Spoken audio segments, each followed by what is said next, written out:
This terrifying story took place in the 1960s in a poor coastal village. Most of the villagers made a living from small-scale fishing, just enough to get by each day. On a sweltering summer morning, a villager named Juju woke up early, paddled his small boat to the middle of the lake, and began fishing. However, despite casting many nets all morning, he barely caught anything. By noon, the scorching sun blazed down on the lake, driving the larger fish deep into the reeds, far from his nets. Time and time again, his net brought up only small fish and debris, making Juju frustrated. He decided to row farther out. If he still had no luck, he would return home for a nap. Staring at his empty nets, Juju felt extremely anxious. If not for his son needing money to attend school in the district, he wouldn't have been out here under such brutal heat. Reluctantly, Juju paddled deeper into the lake. Normally, fishermen like him rarely ventured this far, but today he had no other choice. He cast a large net. Immediately, he felt a strong tug from beneath the water, as if he had caught something huge. He tried lifting the net and felt the heavy weight pulling down on his arms. Excitement surged through him. This time, he was sure his boat would be full. Overjoyed, Juju used all his strength to haul in the net, but as the catch gradually surfaced, his face turned pale. What was trapped in the net was not a fish, but a bizarre green-skinned creature thrashing violently. Its rough, scaly skin looked diseased. Its eerie yellow eyes glowed menacingly, and its mouth was filled with razor-sharp fangs. An absolutely terrifying sight. Its entire body was covered in a slimy mucus, and its sharp claws were tangled with seaweed, clearly marking it as an aquatic creature. Juju had never seen such a thing before, but he had heard the village elders speak of it. He guessed that it must be a water demon. According to ancient tales, seeing a water demon was an omen of disaster. Knowing he couldn't just release it back into the water, Juju decided to wrap it tightly in his net and carry it back to the village. Water demons were known to feed on fish and shrimp. Wherever they appeared, the aquatic life in the area would vanish. Juju suspected that this monster was the reason he hadn't caught any fish that morning. News of Juju capturing a water demon spread quickly throughout the small village, causing a stir. The villagers gathered to witness the legendary creature with their own eyes. By then, Juju had tied the water demon tightly to an ancient locust tree in the center of the village. Its fierce appearance sent chills through everyone. Just then, an elderly man hurried over. He confirmed that this was indeed the water demon he had heard about in his youth. Seeing Juju about to stab the creature with a knife, the old man urgently stopped him. He explained that this creature had existed for centuries. Killing it outright would bring misfortune. The only proper way to deal with it was to expose it to sunlight until its demonic energy dissipated, as passed down from their ancestors. Still angry about his poor catch, Juju refused to follow such a tedious method. He shoved the old man aside and plunged his knife into the creature. The blade stabbed into the monster's side, and thick black blood oozed out, carrying an unbearable stench. The putrid smell was so overpowering that the surrounding villagers had to back away. Juju himself felt dizzy from the stench and could not bring himself to strike again. The old man warned him that by ignoring the advice, he would certainly suffer misfortune. Suddenly, someone screamed. The water demon had abruptly stopped moving. The elder recalled the ancient stories. Water demons were extremely aggressive, but their bodies were weak against sunlight. The knife wound had killed it instantly. He advised Juju to buy a coffin and give the creature a proper burial, or else bad luck would follow.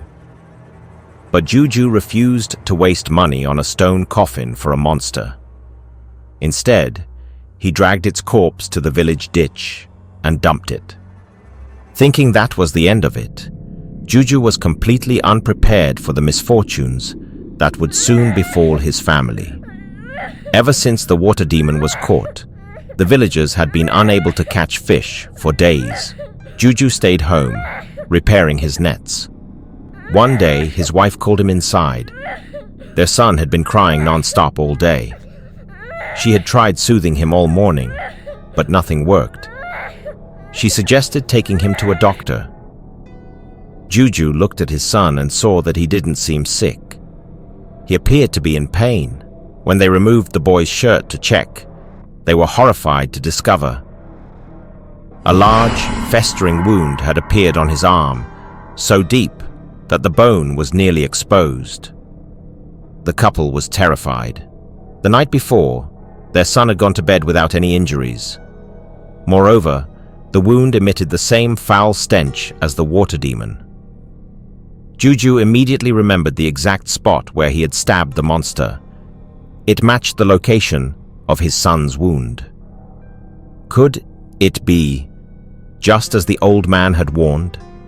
Was this the water demon's curse? Juju was consumed with fear for his son. Swallowing his pride, he rushed to the old man's house.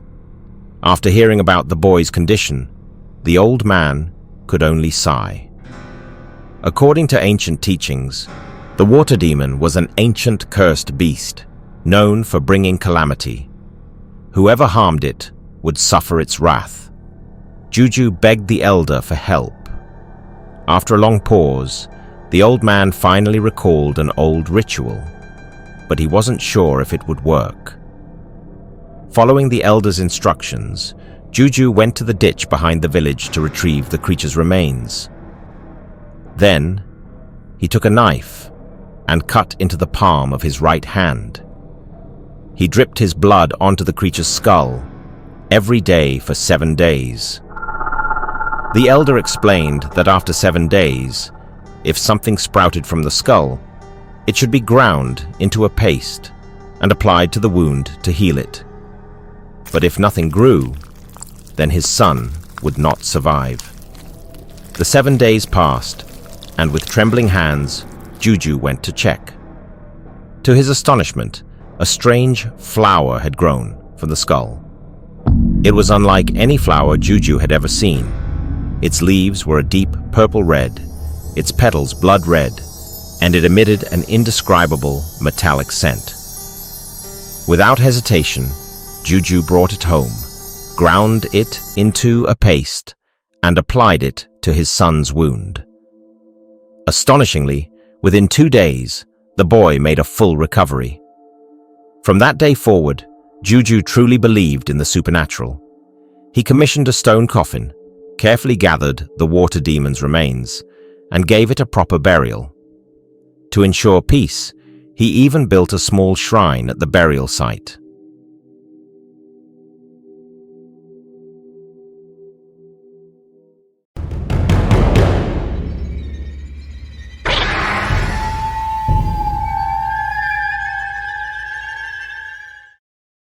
This terrifying story was told to me by my grandfather, and he assured me that it was real.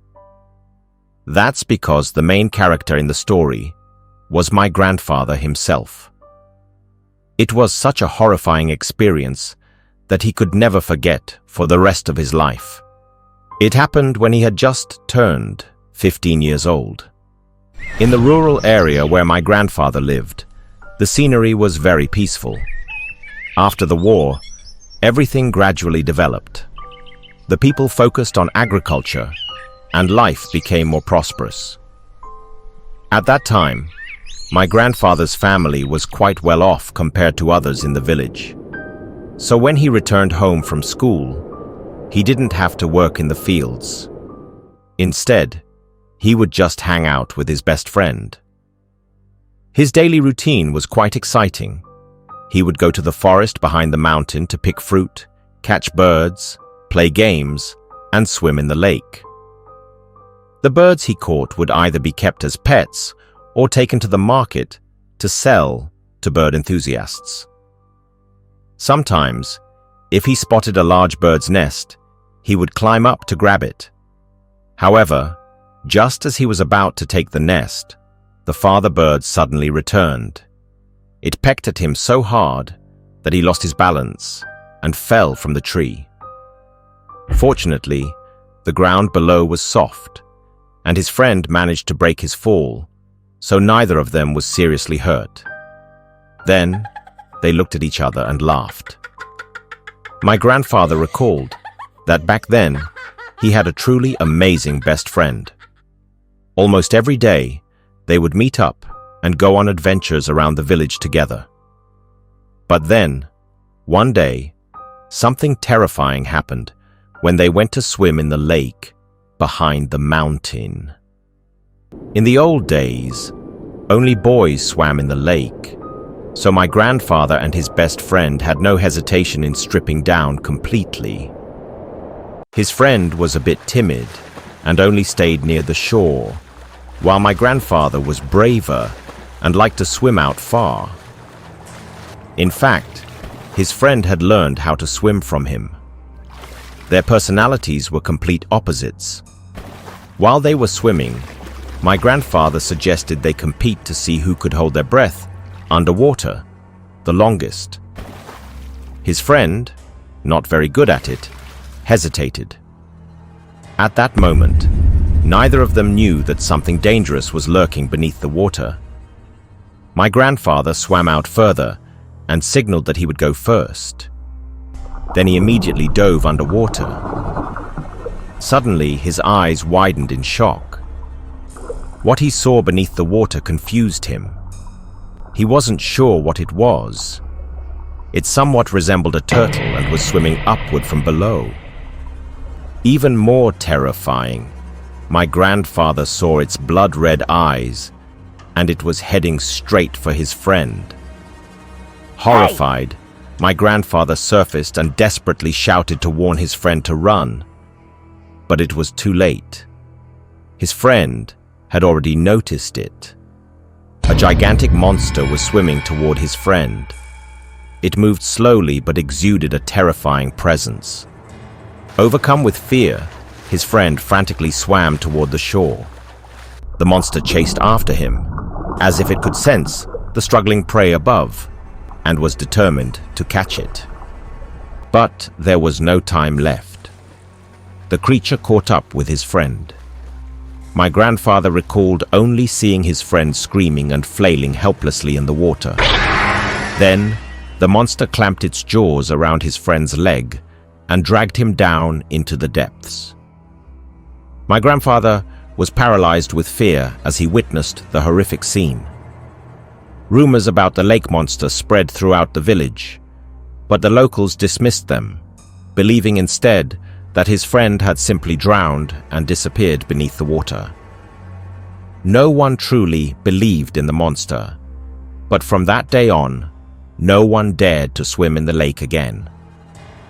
Over time, for some unknown reason, the lake began to dry up. The once vast lake had dwindled to only a few small pools, where villagers occasionally went to catch fish. Some fish and shrimp still remained, but no one could explain why the lake had shrunk so drastically. Then, something strange happened in the sky. Thunder and lightning began to rage. Even more bizarre, the lightning grew more intense, converging over the lake's central pit. Then suddenly, the water started to churn violently, as if something was stirring beneath the surface. A massive bolt of lightning struck directly into the middle of the pit, sending water splashing everywhere. The villagers who witnessed it were stunned. They had never seen anything so strange before. Some even thought it was divine punishment. First, a drought, and now, an intense thunderstorm. But when they looked again, they were even more shocked. Emerging from the dried-up lakebed was a giant turtle, so massive that it completely covered the remaining water whole. The curious villagers gathered in large numbers to watch. Even my grandfather rushed to see what was happening, and what he saw, he could never forget. It was the exact same monster he had seen beneath the water just a month ago. Now, however, it had been struck by lightning and was charred black. It was also the first time my grandfather had ever seen such a gigantic turtle. That was the creature that had captured and devoured his best friend. Now, the villagers finally believed his story and realized the horrifying truth about the monster that had lurked beneath the lake. But one question still haunted my grandfather. How did such a massive turtle end up in the lake?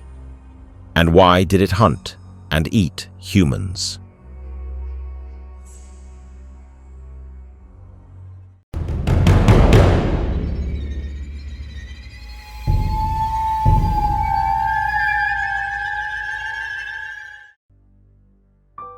This terrifying event occurred on January 13th, 1954, at the Mekong River. Mr. Shu from the village was transplanting rice seedlings in his family's flooded field.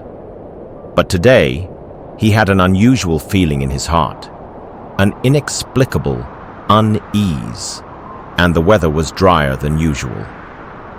He looked around, but saw nothing strange. Mr. Shu was a native living along the river, and was extremely familiar with the ancestral fields that had been in his family for generations, as well as the surrounding environment. Suddenly, a thought flashed through Mr. Shu's mind, and he realized something. Behind him was the turbulent river, which roared loudly every day. But today, where was the sound of water? Mr. Shu couldn't understand what was happening, so he quickly ran up to the top of the high embankment to take a look. But when he saw the scene behind the embankment, Mr. Zhu was completely stunned. He truly couldn't believe what he was seeing. The river that had flowed ceaselessly for thousands of years was now completely dry. The entire river had vanished, leaving not a single drop of water. This completely shocked Mr. Shu, who had spent his entire life by the Yangtze River. Every few years, this river would flood, claiming the lives of thousands of people on both banks, yet it also sustained generations of Yangtze River inhabitants. But now, the river had suddenly disappeared. What was even more disturbing was the countless fish and shrimp struggling, flopping on the mud and sand where the river used to be. Cargo ships in the distance were also stranded, tilting awkwardly in the dry riverbed. The unbelievable sight before him made Mr. Shu recall the strange occurrences in the village the night before. That morning, villagers gathered to chat, joking about how they all experienced sleep paralysis the previous night. As then continued talking, they realized that almost the entire village had been paralyzed by sleep at the same time last night, filling everyone with fear and anxiety. Mr. Shu looked at the dried-up river before him and thought to himself, could this be a warning from the heavens? Before Mr. Shu could fully comprehend the situation, villagers, upon hearing the news, rushed to the embankment and ran down into the riverbed. It should be noted that in the 1950s and 60s, people were very poor, and the stranded fish and shrimp in the riverbed were an incredibly tempting sight. The villagers excitedly watched the fish and shrimp jumping around in the dried riverbed and immediately rushed in to gather them. A bad feeling arose in Mr. Shu's heart, but he couldn't put it into words. Just then, Mr. Shu's son arrived, carrying a wooden bucket, eager to join the others in collecting fish and shrimp. Seeing his father, the boy excitedly said he would catch plenty of fish for the family. However, Before his son could run down, Mr. Xu, filled with fear, rushed forward to pull him back. Mr. Xu had heard from the elderly that this river had dried up like this once before, 600 years ago. And that time, countless people living along the riverbanks lost their lives to the returning waters. Previously, Mr. Xu had dismissed these tales as mere legends passed down by the elderly.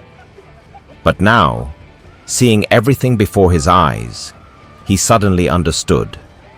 It wasn't just a story, it was a nightmare. Mr. Xu couldn't stop the excited crowd. He could only watch helplessly as the villagers happily gathered the stranded fish and shrimp from the riverbed. They even found soft-shell turtles. Everything seemed to be going perfectly for them. Although Mr. Xu's son obeyed him, seeing everyone else gathering so much made him feel uneasy. But he trusted his father. Though his father was just an ordinary farmer, he understood. He understood this river better than anyone. The more the villagers gathered, the less they wanted to leave, always hoping to catch something even bigger. Gradually, more and more people filled the riverbed. Mr. Xu and his son walked along the embankment back toward the village, and with each step, the son's belief in his father grew stronger. Because the riverbed, which had always been hidden beneath the ceaselessly flowing turbulent waters, was now fully exposed before their eyes. The bottom of the Yangtze River, unseen for thousands of years, held too many unimaginable horrors. Bones covered the ground, animal bones, and even human bones. It was terrifying. Seeing this, Mr. Xu's son was relieved he had listened to his father. Those fish had probably eaten human flesh. If they caught and ate them, he couldn't even imagine the consequences. As they walked, Mr. Xu told his son about the mysteries of the river, warning him of the things to be feared. It wasn't a coincidence that the entire village had sleep paralysis the night before. Just as Mr. Xu and his son reached the end of the embankment, a thunderous sound rumbled from afar. But those immersed in their joy and excitement did not realize that death was approaching with earth-shattering force, rushing toward them. Upstream, at the dried riverbed, a massive white wave was surging down toward the lower reaches. It was a towering wall of water, dozens of meters high, charging forward with terrifying momentum, like an enraged dragon crashing down with unimaginable force. Only now did the people in the riverbed notice it, but they were all paralyzed with fear at the sheer power and ferocity of the wave. Without giving anyone a chance to react, the violent waves crashed upon them in an instant. The people, like ants toyed with by the heavens, had no time to recover from their joy before their lives were swallowed whole. In an instant, hundreds, thousands of people were engulfed by the raging water. Their screams and cries for help echoed across the river, only to be drowned out by the overwhelming surge. In the blink of an eye, the river returned to its natural state, as if those struggling souls had never existed, leaving no trace behind. Mr. Xu and his son stood frozen on the embankment, witnessing hundreds of lives being swallowed before their very eyes, their hearts filled with indescribable terror. This drying of the river lasted for over 3 hours. Then it was suddenly filled again, flowing as if nothing had ever happened. Mr. Xu's son trembled in fear at the sight, desperately seeking an answer from his father.